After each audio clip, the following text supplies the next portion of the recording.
વિદ્યાર્થી મિત્રો, ધોરણ 12 ગણિત એમાં આપણે સદિશનું બીજગણિત એ પ્રકરણની અંદર કેટલાક સુધી જોયેલું. સ્વાધ્યાય 10.2 આપણે પૂરું કરેલું. હવે આગળના મુદ્દાઓની આપણે ચર્ચા કરવા જઈ રહ્યા છીએ. આગળ આવે છે બે સદિશના ગુણાકાર. બે સદિશના ગુણાકારો જુદી જુદી બે રીતે વિચારી શકાતા હોય છે. એટલે કે બે સદિશના ગુણાકારો બે પ્રકારના હોય છે. એમાંનો પહેલો પ્રકાર જે છે એ છે બે સદિશનો અદિશ ગુણાકાર.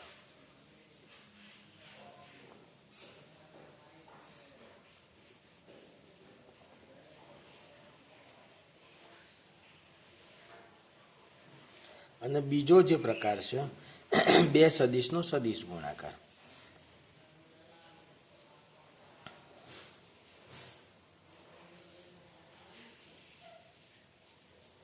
જે બે સદિશનો અદિશ ગુણાકાર છે એને અંતઃગુણન કહેવામાં આવે છે અથવા ડોટ પ્રોડક્ટ કહેવામાં આવે છે. અને બે સદિશનો સદિશ ગુણાકાર છે એને બહિર્ગુણન તરીકે ઓળખાય છે. એને ક્રોસ પ્રોડક્ટ પણ કહેવામાં આવે છે. અહીંયા આગળ વાત કરીશું. આપણે સૌ પ્રથમ ભણવાનું છે અંતઃગુણન.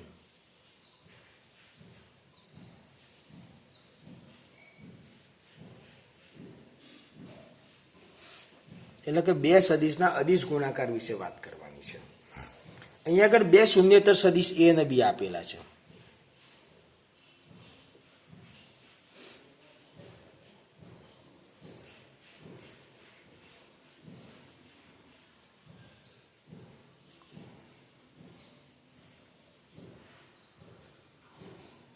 હવે એ અને બી સદિશ છે. આ બંને સદિશ વચ્ચેનો ખૂણો થીટા છે.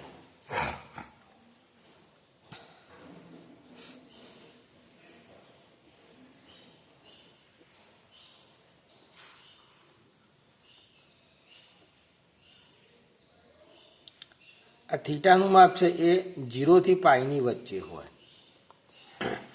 Theta 0 less than theta less than pi હોય. બરાબર છે. એટલે કે એ અને બી બે શૂન્યેતર સદિશ છે. એમની વચ્ચેનો ખૂણો થીટા છે. જ્યાં 0 less than theta less than pi છે. તો સદિશ એ અને સદિશ બીનું અંતઃગુણન સદિશ એ ડોટ સદિશ બી વડે દર્શાવાય. જ્યાં સદિશ એ ડોટ સદિશ B is equal to mod A mod B cos theta. એટલે અહીંયા આગળ આ એ અને બી સદિશનું ડોટ પ્રોડક્ટ આનાથી ડિફાઇન થાય છે. એનું સૂત્ર છે A dot B is equal to A B cos theta. હવે અહીંયા આગળ આપણે વાત કરીએ કે જો થીટા 0 હોય તો શું થાય? એ અને બી શૂન્યેતર છે, એની જગ્યાએ શૂન્ય હોય તો શું થાય? થોડાક મુદ્દાઓની ચર્ચા કરીએ. એટલે કે જો એ 0 અથવા બી 0 હોય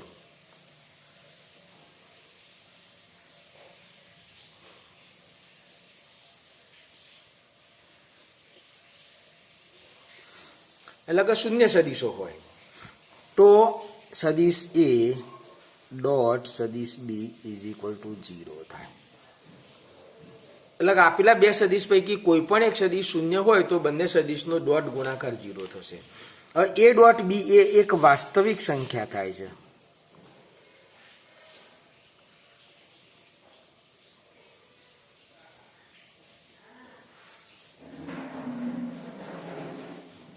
એટલે અહીંયા આગળ આપણે જે વિચાર્યું કે બે સદિશનો ગુણાકાર કર્યો તો સામે સંખ્યા મળે છે, સદિશ નથી મળતો. અને સંખ્યાને આપણે અદિશ તરીકે ઓળખીએ છીએ. એટલે આપણે કહી શકાય કે આ બંને સદિશનો અદિશ ગુણાકાર છે. હવે હું વાત કરું છું એક એક મુદ્દાઓની થીટાને ધ્યાનમાં લઈ. જો થીટા બરાબર π/2 હોય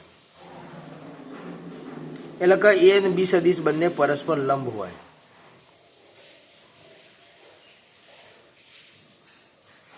તો શું થવાનું? તો કે સદિશ એ ડોટ સદિશ B is equal to mod A mod B into cos π/2. તો કોસ π/2 0 થાય એટલે આખી કિંમત 0 થાય. એટલે કે થીટા બરાબર π/2 હોય તો બંને સદિશનો ડોટ ગુણાકાર 0 થાય. એટલે તમારે દાખલાની અંદર એમ કીધું કે આ બંને સદિશ લંબ બતાવો તો તમારે એનો ડોટ ગુણાકાર 0 બતાવવાનો. તો તમારું કામ સરળતાથી થઈ જશે. બીજી વાત કરું છું થીટા બરાબર 0 હોય તો શું થાય? તો સદિશ એ ડોટ સદિશ B is equal to mod A mod B into cos 0. Cos 0 1 થાય છે, તો આના બરાબર મળશે mod A into mod B. એટલે કે બે સદિશ વચ્ચેનો ખૂણો શૂન્ય હોય એટલે બંને સદિશ સમરેખ હોય અને સીધી એક જ દિશામાં હોય ત્યારે એ બંને સદિશનો ડોટ ગુણાકાર એ બંને સદિશના માનના ગુણાકાર જેટલો થાય છે એવું વિચારી શકાય છે. ત્રીજી વાત કરીએ, થીટા બરાબર પાઈ હોય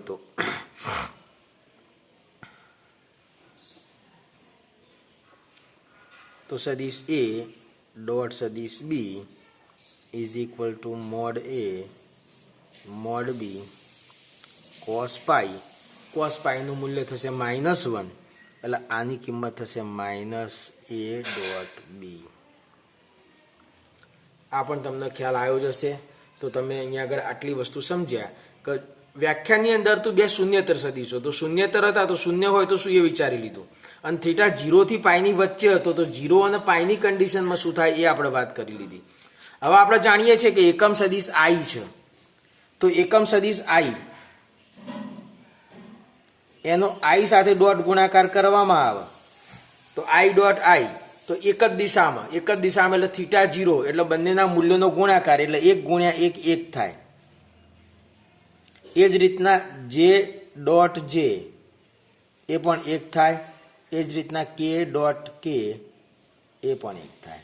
એટલે કહી શકાય કે આઈ dot I is equal two જે ડોટ જે ઇઝ ઇક્વલ ટુ કે ડોટ કે ઇઝ ઇક્વલ ટુ 1. એ જ રીતના જો તમે આઈ ડોટ જે કરો તો આઈ અને જે બંને એક્સ અક્ષ અને વાય અક્ષની દિશાના એકમ સદિશ છે માટે એમની વચ્ચેનો ખૂણો π/2 થાય. અને આગળ જ વાત કરી થીટા π/2 હોય તો આ મૂલ્ય 0 થશે. જે ડોટ કે એ પણ 0 થશે. કે dot I that is also 0. માટે કહી શકાય કે આઈ ડોટ જે હોય કે જે ડોટ કે હોય કે કે ડોટ આઈ હોય ઇઝ ઇક્વલ ટુ 0 થાય છે. હવે આગળ વાત કરીએ, બે સદિશ વચ્ચેનો ખૂણો શોધવો હોય તેનું સૂત્ર શું થશે? તો આપણે જાણીએ છીએ કે ભાઈ A dot B is equal to A B cos theta. માટે હું આને આ રીતે વિચારું, ભાઈ A B cos theta is equal to A dot બી.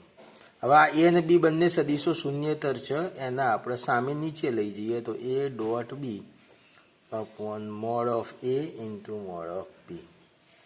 તો આ આપણને મળ્યું કોસ થીટા. અને ખૂણો થીટા શોધવો હોય તો બંને બાજુ કોસ ઇન્વર્સ લગાવી દઈએ તો cos inverse A dot B upon mod A into mod B થશે. તો તમને આમાં પણ ખ્યાલ આવ્યો જ હશે. તો હવે આગળ વાત કરું છું પ્રક્ષેપનું. તો વિદ્યાર્થી મિત્રો, પ્રક્ષેપ કોને કહીશું? સદિશ એ નો સદિશ બી પરનો પ્રક્ષેપ.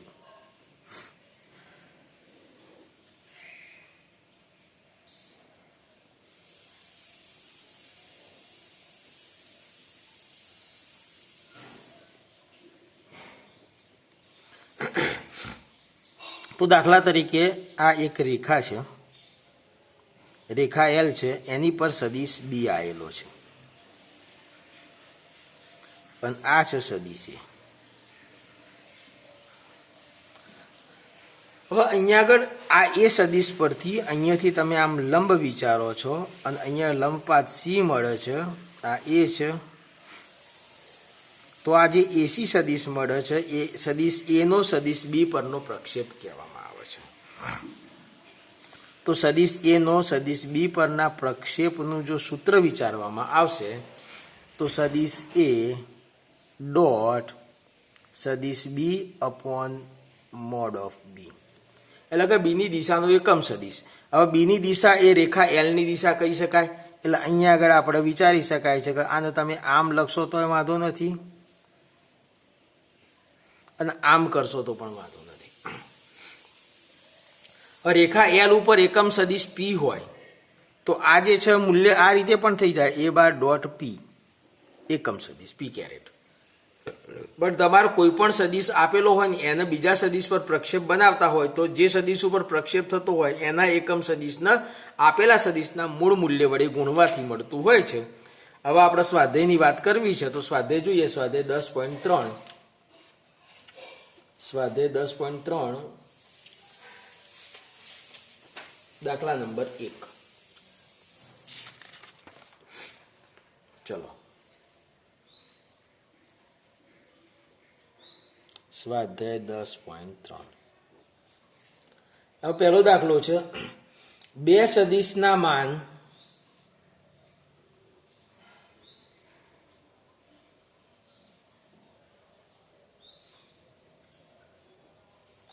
અનુક્રમે √3 અને 2 છે.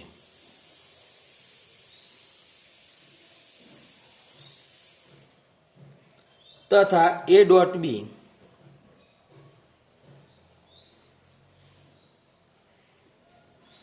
ઇઝ ઇક્વલ ટુ √6 આપેલું છે. તો એમની વચ્ચેનો ખૂણો શોધો.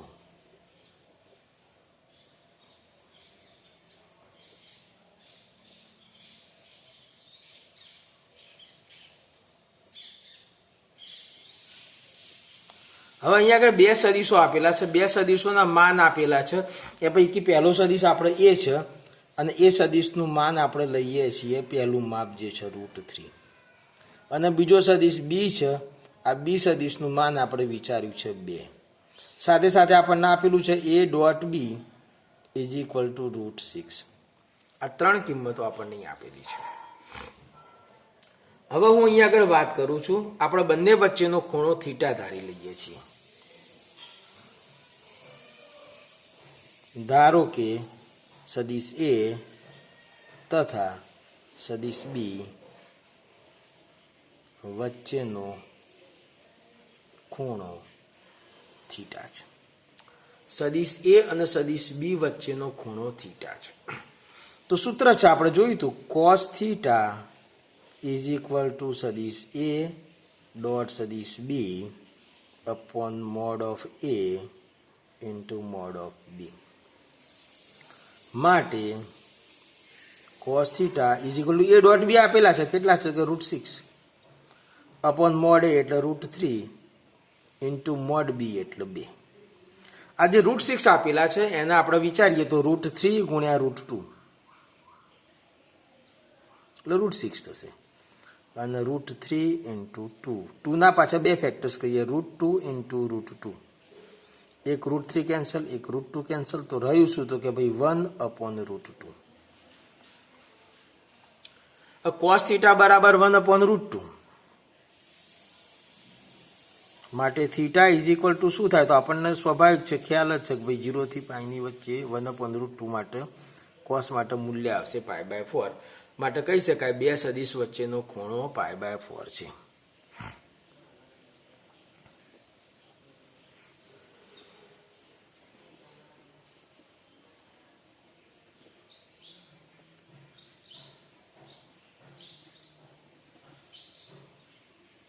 તો આ હતો આપણો દાખલા નંબર 1. હવે આપણે જોઈશું દાખલા નંબર 2. હવે જે દાખલા નંબર 2 છે એની વાત કરીએ તો બીજા દાખલાની અંદર આપેલું છે સદિશો. કયા બે સદિશ આપ્યા છે તો i કેરેટ -2j + 3k અને 3i -2j + k વચ્ચેનો ખૂણો શોધો.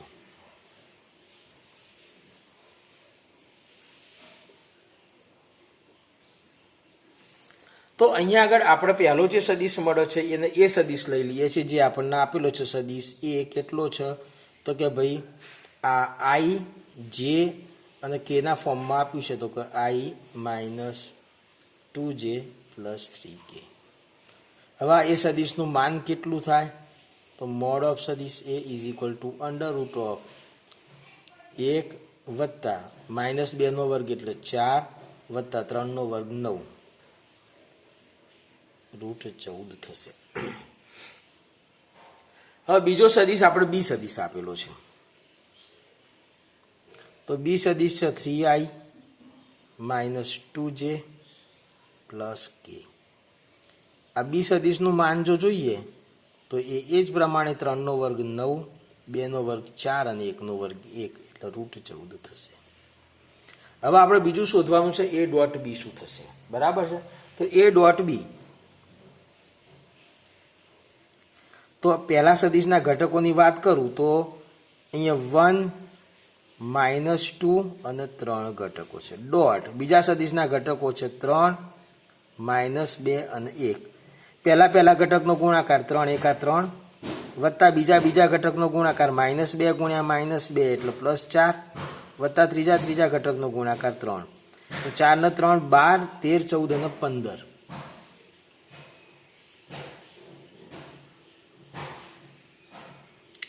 ત્રણ એકા 3, 2 દુ 4, 4 ને 3 7 ને 3 10 થશે.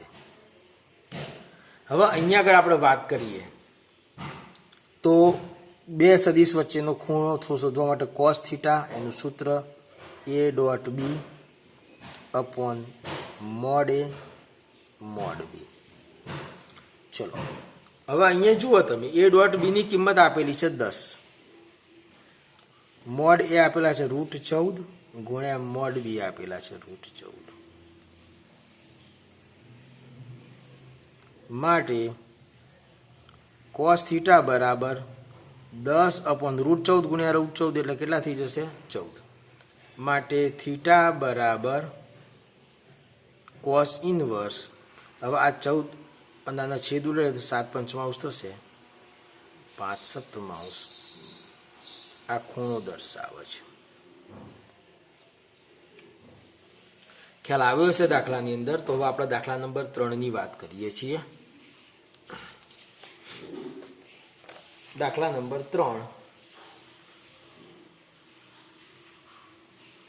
ત્રીજો દાખલો છે એની રકમ આ પ્રમાણે છે. સદિશ i - j નો સદિશ i + j પરનો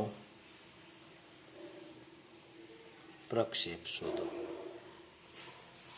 હવે અહીંયા આગળ સદિશ a નો સદિશ b પરનો પ્રક્ષેપ એટલે આપણો એ સદિશ કયો થશે જેનો પ્રક્ષેપ લેવાનો છે તે સદિશ a થશે i - j અને સદિશ b કયો થશે જેની પર પ્રક્ષેપ લઈએ છીએ તે i + j. બરાબર. હવે બી સદિશ છે, આપણે વ્યાખ્યા સૂત્ર જો જોઈએ તો અહીંયા વિચારી શકાય છે કે બી નું માન, તો માન બી નું શું થશે તો √1 + 1 √2. હવે સદિશ a નો સદિશ b પરનો પ્રક્ષેપ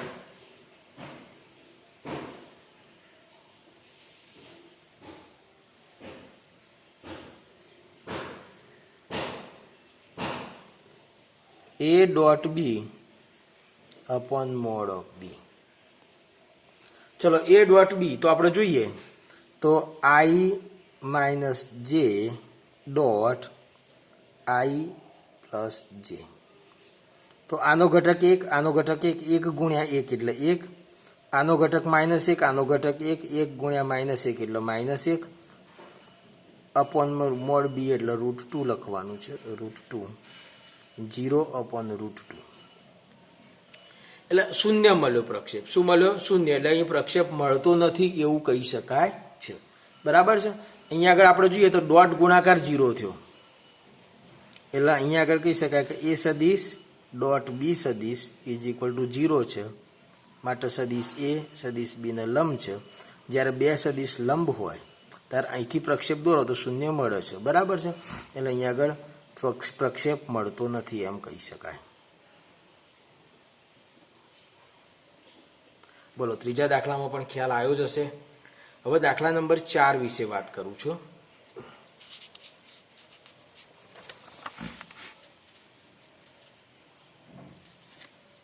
ચોથો દાખલો, એની અંદર આપણને કીધું છે એક સદિશ આપેલો છે, સદિશ a આપેલો છે.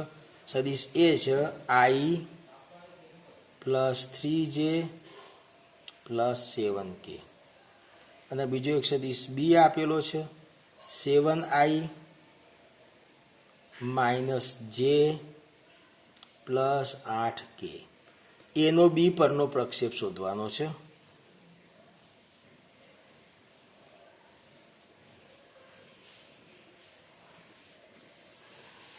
તો જો એના બી પરના પ્રક્ષેપની વાત કરીએ તો એનો બી પરનો પ્રક્ષેપ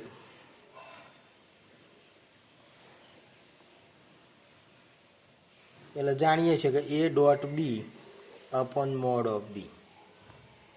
એ ડોટ બી એટલે લઈશું શું તો કે I plus 3j plus 7k dot 7i minus J plus 8k upon બીનું મૂલ્ય તો બી છે એનું 7નો વર્ગ 49 એટલે 7નો વર્ગ વત્તા માઇનસ 1નો વર્ગ વત્તા 8નો વર્ગ. હવે ઉપર ગુણાકાર કરીએ તો શું થશે 7 એકા 7 વત્તા 3 ગુણ્યા માઇનસ 1 એટલે માઇનસ 3 અને વત્તા 7 ગુણ્યા 8 56 અપોન અંડરરૂટની અંદર 7નો વર્ગ 49 માઇનસ 1નો વર્ગ 1 અને 8નો વર્ગ 64. ચલો તો અહીંયા આગળ આપણે જોઈએ તો અહીંયા આગળ આ ત્રણેયનો સરવાળો કરો તો 50 ને 5 ને 6 11 114 થશે. અને ઉપર જે સરવાળો કરીએ તો 7 8 56 56 ને 4 60 ને 3 3 નીકળી જશે તો 60 રહેશે. ચલો આ મળી ગયું આપણો જવાબ થશે 60 અપોન અંડરરૂટ 114 એ એનો બી પરનો પ્રક્ષેપ મળ્યો કહી શકાશે. તો વિદ્યાર્થી મિત્રો આનાથી આગળના દાખલા નેક્સ્ટ લેક્ચરમાં જોઈએ છીએ.